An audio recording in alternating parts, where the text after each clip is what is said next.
We often fall into the trap of comparison. We look at others and envy their possessions, their talents, their perceived happiness. We convince ourselves that their lives are perfect while ours are flawed. But this is a dangerous game to play. Comparison steals our joy and leaves us feeling inadequate. It blinds us to the beauty of our own lives and the unique gifts we have to offer the world.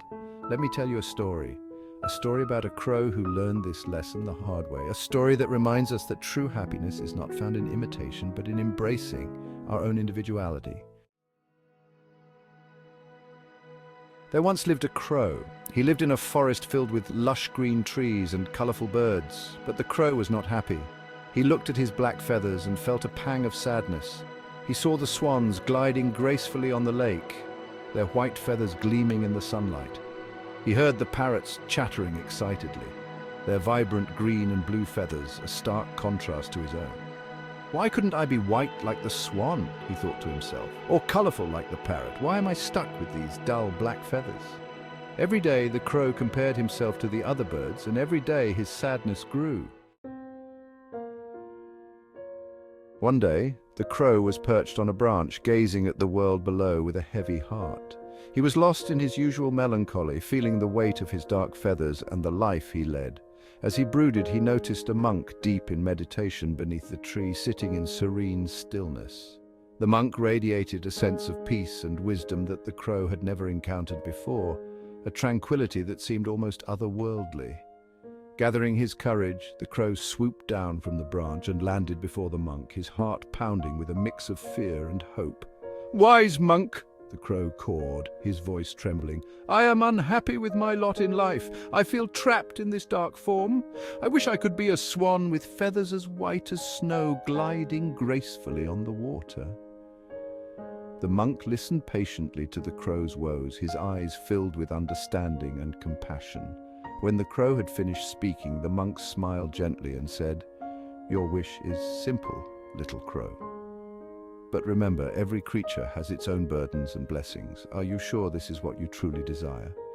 If you are certain, go find a swan and ask him to trade places with you. But first, consider what you might be giving up." The crow, filled with hope and a sense of longing, flew off to find a swan. He had heard tales of the swan's beauty and grace, and he believed that the swan must be the happiest of all birds. He spotted one gliding across the lake, its feathers gleaming in the sunlight, and eagerly told him of his wish to be as beautiful and admired as the swan. The swan listened quietly, its elegant neck arched in a pose of timeless grace. The crow poured out his heart, speaking of his envy and desire for a life of beauty. When the crow was finished, the swan let out a mournful sigh, a sound that seemed to echo across the still waters of the lake. "You think my life is easy?" the swan asked, its voice filled with a deep, resonant sadness. "You see my white feathers and assume I'm happy. But these white feathers, which you admire so much, are a source of my own sorrow," the swan continued. "They make me stand out, but they also make me feel isolated. I long to be a parrot with feathers as bright as the sun, blending into the vibrant tapestry of the rainforest. I dream of flying through the rainforest, surrounded by vibrant colors and joyful sounds, where every bird is a part of a beautiful, harmonious whole." The crow was taken aback, his mind racing with this new perspective.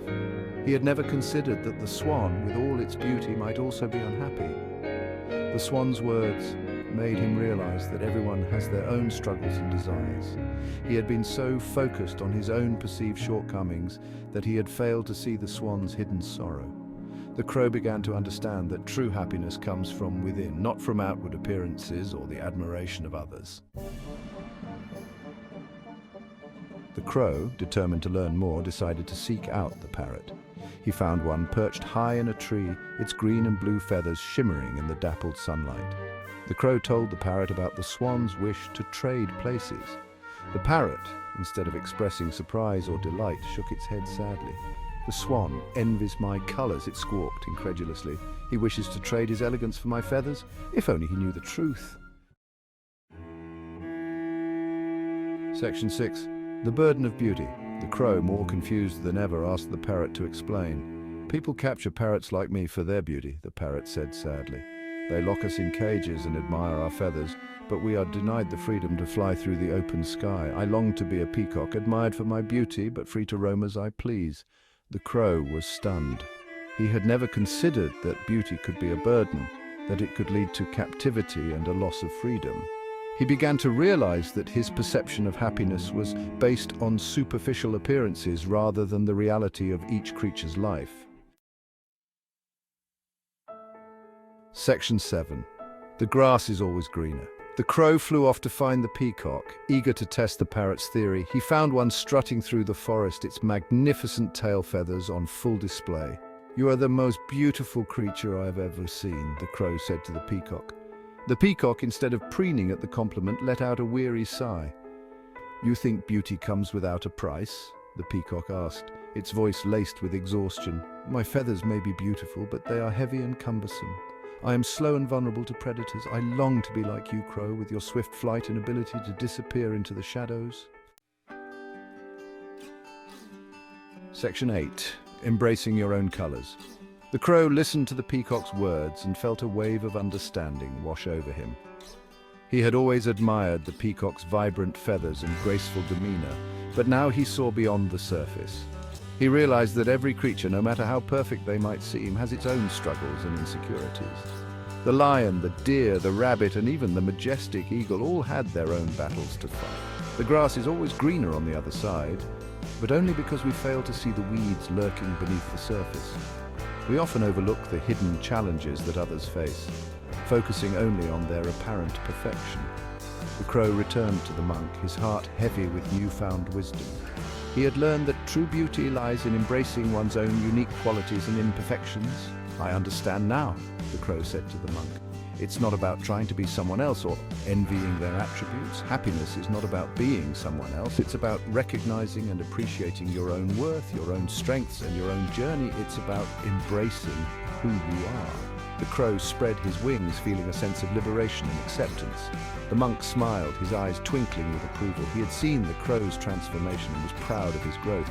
"You have learned a valuable lesson, little crow," he said. "Remember, true happiness is found in self-acceptance, not in comparison. True happiness is found in self-acceptance, not in comparison." The crow felt a deep sense of peace, knowing he was on the right path. Section 9. Finding happiness within. The crow flew back to his forest, his black feathers no longer a source of shame, but a badge of his unique identity. He realized that his ability to fly, to soar through the sky, was a gift to be cherished, not a curse to be lamented. He no longer compared himself to the other birds, but celebrated their differences as he celebrated his own. Remember the crow's story. Don't waste your time comparing yourself to others. Embrace your own strengths, acknowledge your weaknesses, and find happiness in the unique tapestry of your life. For it is in our imperfections that our true beauty lies. Our tongue is a small muscle, but it holds immense power. Words can build someone up or tear them down. They can spark joy or ignite anger.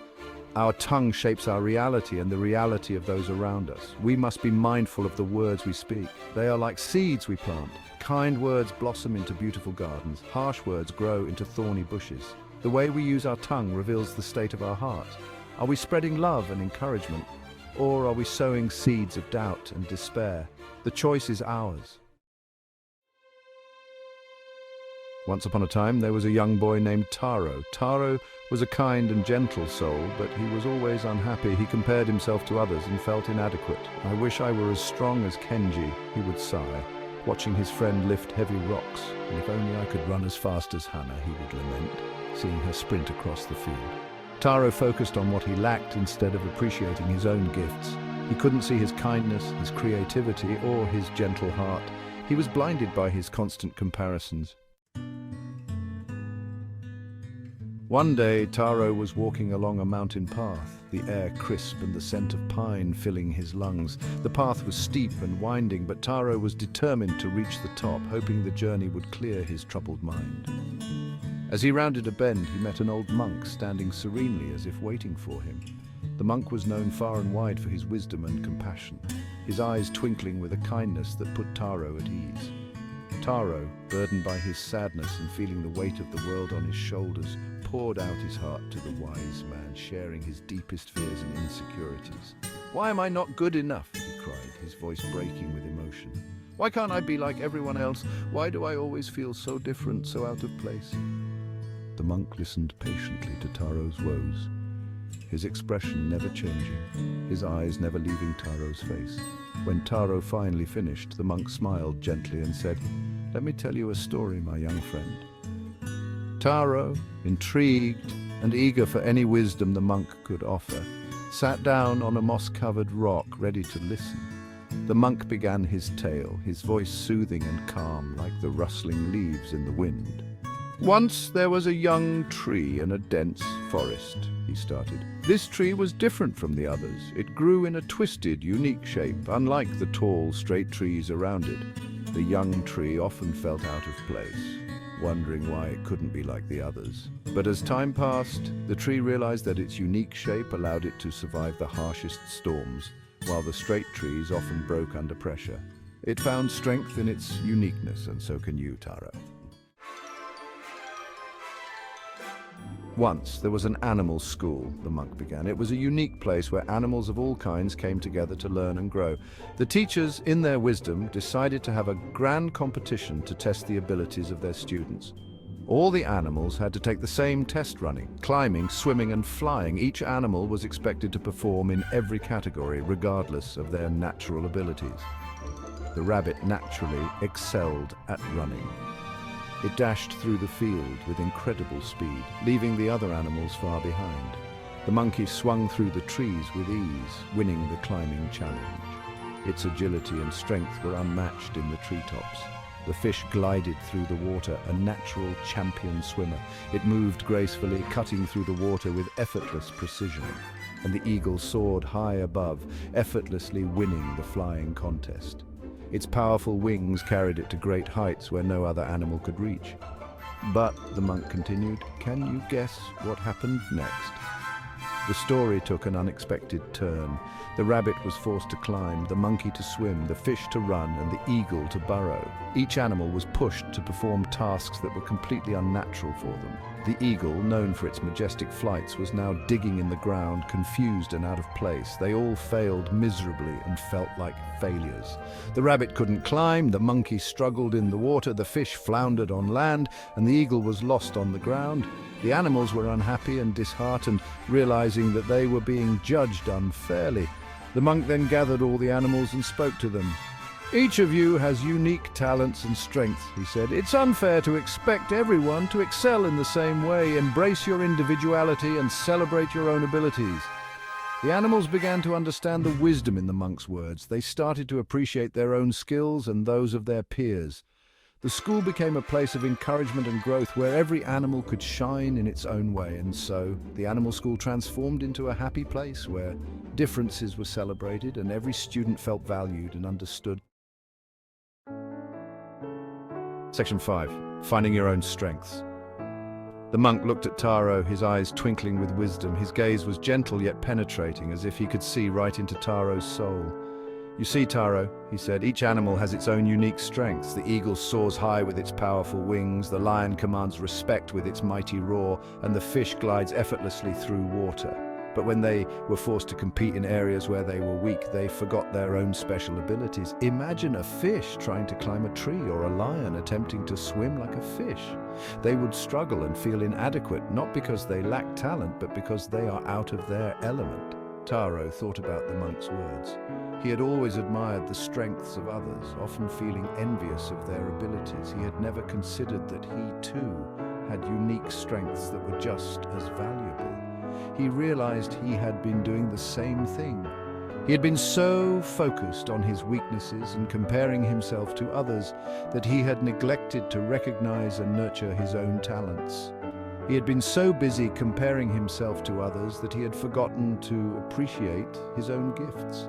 He remembered times when he felt inadequate because he couldn't do what others did, not realizing that he had his own set of skills that were just as important. "You are like the animals in the story, Taro," the monk said kindly. "Each of us has our own path and our own strengths. It is not about being the best at everything, but about being the best at what you are naturally good at. You are unique and special in your own way. Embrace your individuality, for it is what makes you who you are. The world needs your unique light, your special talents. Don't waste your time wishing you were different. Instead, spend your time discovering and honing your own strengths. Look in the mirror and see the potential that lies within you. Embrace your strengths and use them to shine your own light. When you focus on what you are good at, you will find fulfillment and success. Remember, Taro, the world needs your unique gifts. So go out there and let your light shine brightly. Section 6, the power of positive words. Taro left the mountain that day feeling lighter than he had in a long time. He started to pay attention to his words and thoughts. He replaced negative self-talk with positive affirmations. Instead of saying, "I'm not strong like Kenji," he would say, "I'm good at drawing and painting." He focused on his creativity and nurtured it. He realized that his words had power. They could either build him up or tear him down. He chose to use them to build himself and others up. Section 7, embracing your unique song. Taro learned a valuable lesson that day on the mountain path. He learned that everyone has a unique song to sing. Comparing himself to others was like trying to sing someone else's song. He discovered that true happiness came from embracing his own melody, his own strengths, and his own unique way of being. He learned to appreciate the symphony of differences that made the world a beautiful and vibrant place. He realized that his perceived flaws were part of his unique rhythm and contributed to the richness of his own song. Section 8, unleash the power within. The tongue is a powerful weapon. Use it wisely. Use it to uplift, to encourage, and to spread love. Use it to celebrate your own strengths and the strengths of others. Remember the animal school Taro and the wise monk. Embrace your uniqueness. You're not meant to be a copy. You are meant to be an original. Believe in yourself, in your own song, and in the power you have to create a positive impact on the world. Go out there and sing your heart out.